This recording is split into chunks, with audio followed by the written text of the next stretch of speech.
I found my girlfriend's cheating video online, then her family, her friends, and a cybercrime unit all got dragged into it.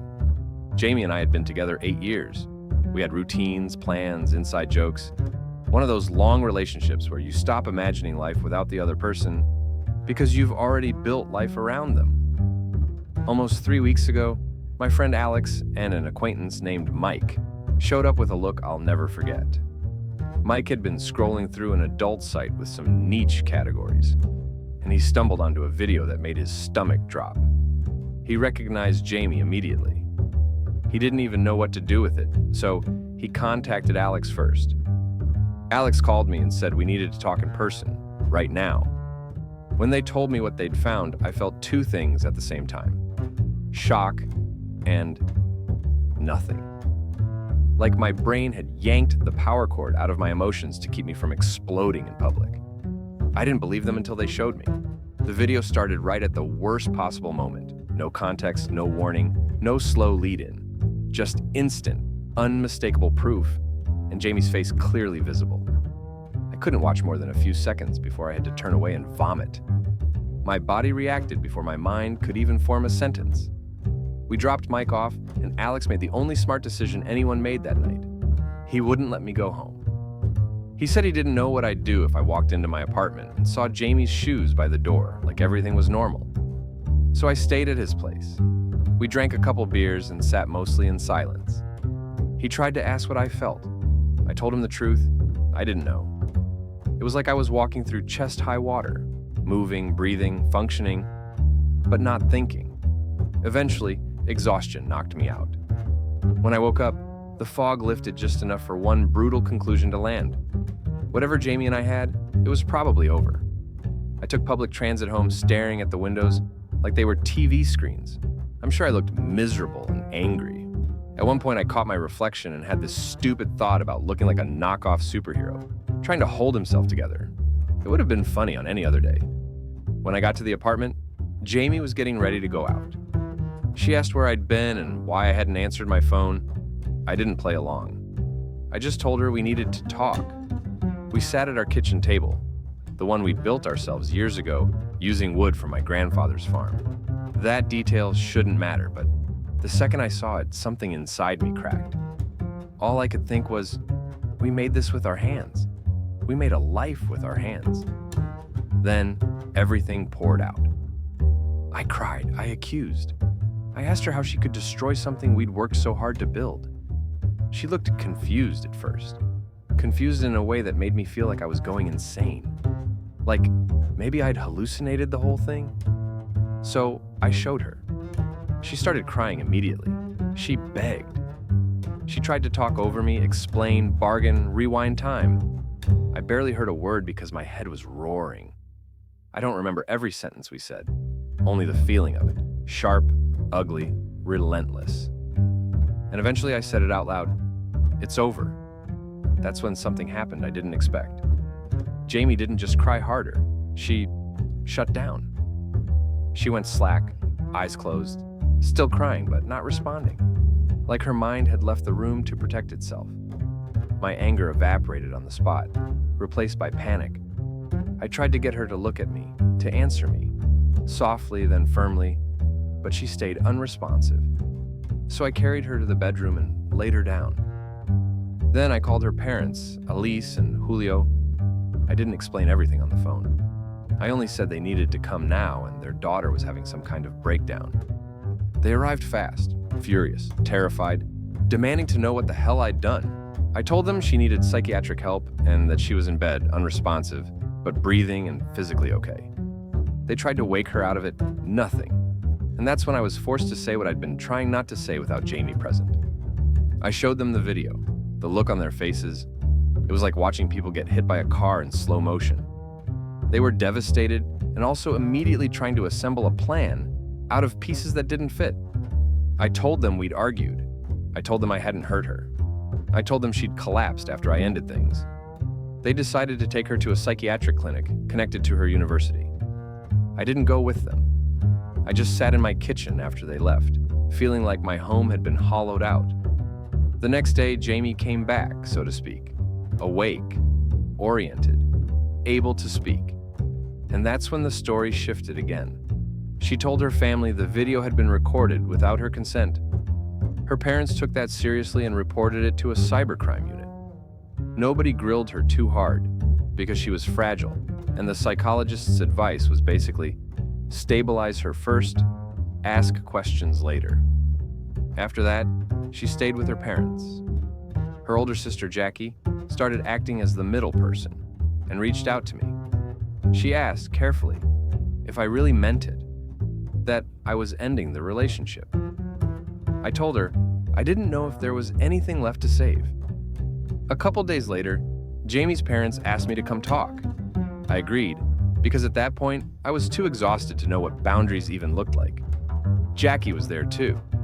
Everyone looked like they hadn't slept in a week. They explained Jamie was staying in her old room, barely leaving it, humiliated and miserable. They said they understood I needed space, and that if police interviews or anything stressful happened, Jamie could stay in a hotel to avoid crossing paths with me. They also told me something I didn't love hearing. They wanted my parents present for the conversation too. I felt humiliated by that. We weren't teenagers, and my relationship with my biological family, especially my father, has always been complicated. But I agreed anyway because I didn't have the energy to fight another battle. When we finally got to the practical part, they said the police might need me for the investigation.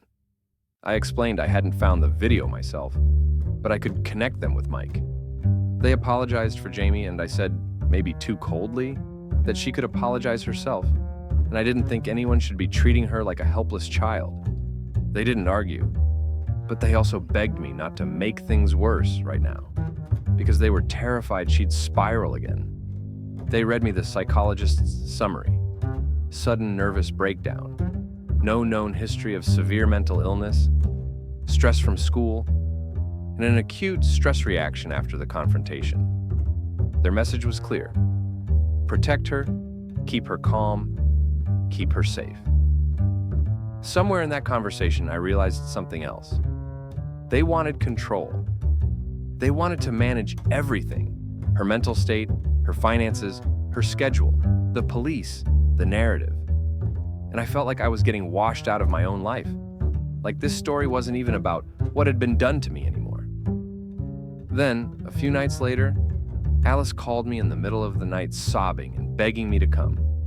She said Jamie was in the bathroom with a kitchen knife and was talking like she wasn't safe. That drive was the worst hour of my life. I don't even like remembering it. I made it there, and Alice and Jackie were outside waiting, faces wrecked. They told me Jamie had calmed down some, Julio was with her, but they needed me to go in. And I did. Jamie looked drained, like someone had scooped out everything inside her and left only a shell. She hadn't slept. The second she saw me, she started crying and reached for me like I was oxygen. And I hate this part, because it's where my own anger and self-protection just collapsed. I held her. She kept apologizing, begging me to stay, saying she couldn't lose me. I didn't yell, I didn't lecture. I just spoke softly and kept my arms around her until her breathing slowed and she finally fell asleep. When she did, I stepped out and sat there feeling sick with confusion. Because Jamie wasn't some cartoon villain in my head. She had been my best friend. She was the person who helped me through depression when my own family dismissed me like I was being dramatic. She was the one who taught me how to journal my thoughts so they didn't rot inside my skull. And the irony wasn't lost on me. The same habits she'd helped me build, tracking details, writing things down, forcing clarity, were the habits I was using now to survive the fallout of what she'd done. In the morning, I got up before she did and went to the kitchen. Jackie was there, and she quietly told me something that changed my perspective again. Jamie had episodes like this before, twice. Not as severe, but still bad. Everyone in that house was exhausted. Alice was undergoing chemotherapy for breast cancer. Julio ran a business and couldn't just stop working. Jackie was getting pressure at her job, and Jamie needed help that none of them could provide around the clock. I suggested inpatient psychiatric care. They reacted like I'd insulted them personally. But the reality didn't change. Nobody could watch her 24/7. And then the ask came, carefully worded but unmistakable. They wanted me to stay involved. They wanted me to postpone my life and help keep Jamie stable. Some of it felt manipulative. Some of it felt like desperation. Maybe it was both. Either way, I said yes. And that's where I messed up. I went back home, talked to Mike about the investigation, and he agreed to speak with the police. I called Alex and told him everything. He warned me straight up. This was a bad decision, that inpatient care was probably the right call, and that if I stayed entangled, I'd end up the one getting crushed. Then he said he'd support me no matter what, and to call him if I needed him. I scheduled therapy for myself. Jamie had an appointment lined up a few days later in my city. And all I wanted more than anything was to sleep for a month and wake up in a life that didn't feel like it had been detonated. Over the next couple weeks, my therapist asked me questions that didn't let me hide behind, "I'm fine." The kind of questions that make you look at your whole life in one long, uncomfortable timeline. And eventually, I told my family, my real family. I'm not close with my biological parents, especially not my dad. My actual parental figures are my 4 aunts, my father's sisters, who basically raised me. When I say my family, that's who I mean. And it turned out they already knew more than I thought. Jamie had been talking to them, asking them about me, about what I liked, what calmed me down, what my childhood was like. She'd asked for advice about how to support me when I spiraled, how to push me when I got stuck. For about a year, after they noticed I'd started reacting positively whenever the topic of marriage came up, they'd quietly started preparing. They were saving money for our future. They'd even discussed rings. Now, they were heartbroken. But instead of trying to control me, they did something I'll never forget. They offered me help. They offered me a place to land. They told me I could come home to them. The biggest practical issue was income.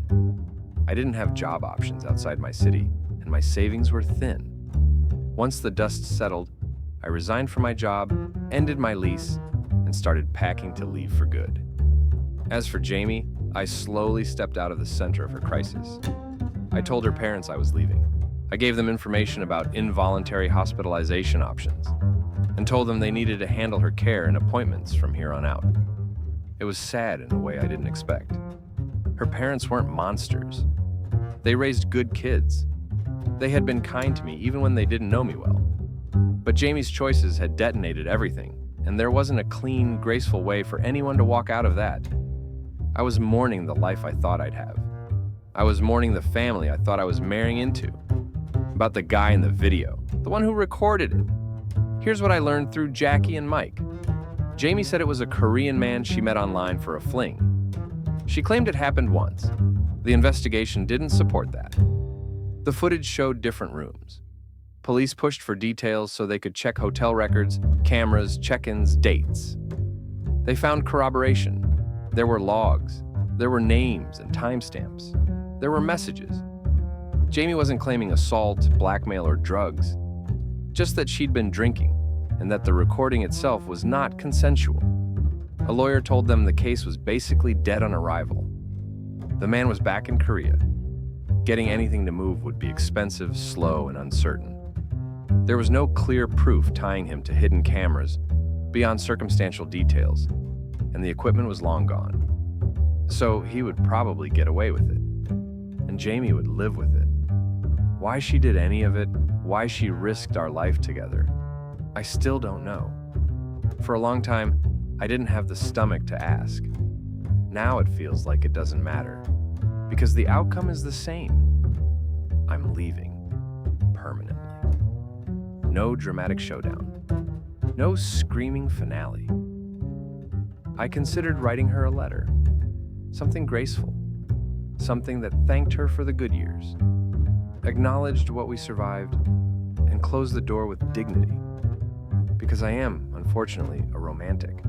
But the real reason I want to leave with my head up isn't for her. It's for me. So I can say, years from now, that I didn't become cruel just because I was hurt. I did what I could. I acted like a person I can live with. And maybe the strangest thing is that, after all of this, I feel lucky in a bitter way. Yes, the person I loved betrayed me, and then everything turned into a mess of family pressure, fear, and crisis management. Yes, my future looks darker than it did a month ago. Yes, I've unlocked a whole vault of anxiety and anger from childhood that I thought I'd buried. But I still have people who love me. I still have friends who show up. I still have a family, real family, waiting with open arms. And I don't have to be ashamed of who I was in this relationship. I was a good partner. I loved someone wholeheartedly. And now I'm walking away. That's where the story ends. Thanks for watching. Let me know what you think of this story in the comments. Subscribe to the channel and see you next time.